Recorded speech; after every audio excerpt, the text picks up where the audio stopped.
Jeffrey Sachs is about to give a talk here in the European Parliament. What was Putin's intention in the war?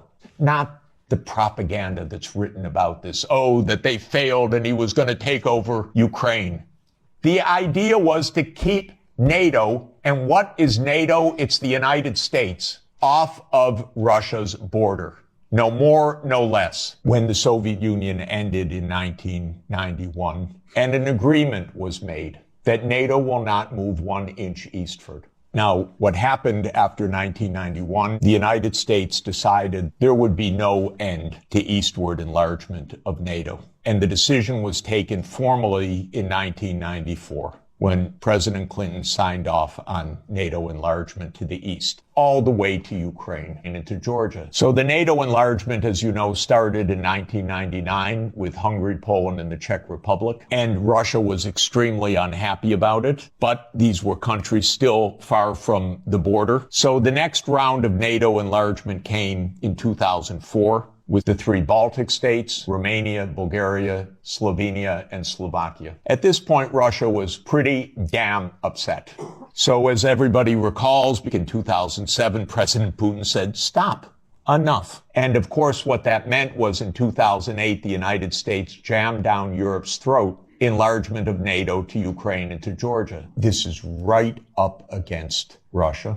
And Russia protested, because if Russia decided to have a military base on the Rio Grande or the Canadian border, not only would the United States freak out, we'd have war within about 10 minutes. And a month later, a war broke out. That gets Georgia destroyed. And starting in 2010, the U.S. put in Aegis missile systems in Poland and then in Romania. And Russia doesn't like that. In 2010, Viktor Yanukovych was elected on the platform of neutrality. Russia had no territorial interests or designs in Ukraine at all. What Russia was negotiating was a 25-year lease for Sevastopol Naval Base. That's it. Not for Crimea, not for the Donbass, nothing. In 2014, the U.S. worked actively to overthrow Yanukovych. Everybody knows the phone call by my Columbia University colleague, Victoria Nuland, and the U.S. Ambassador Peter Piot. Listen to it. It's fascinating. I don't think Cleach should go into the government. I don't think it's necessary. I don't think it's a good idea.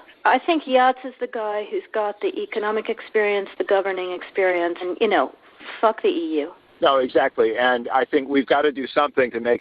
You don't get better evidence. Then came Minsk, and especially Minsk II.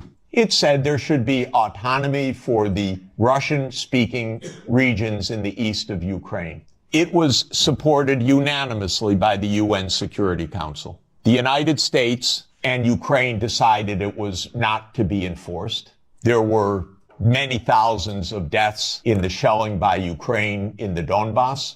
And one of the issues on the table in December 2021, January 2022, was, does the United States claim the right to put missile systems in Ukraine?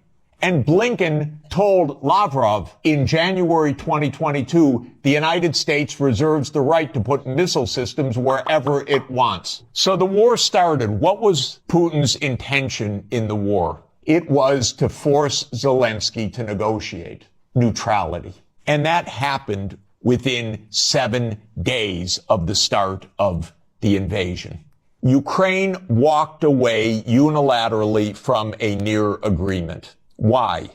Because the United States told them to. The idea was that there would be Ukraine, Romania, Bulgaria, Turkey, and Georgia that would deprive Russia of any international status by blocking the Black Sea. And the American senators, who are as nasty and cynical and corrupt as imaginable, say this is wonderful expenditure of our money because no Americans are dying. It's the pure proxy war. And since the U.S. talked the negotiators away from the table, about 1 million Ukrainians have died or been severely wounded.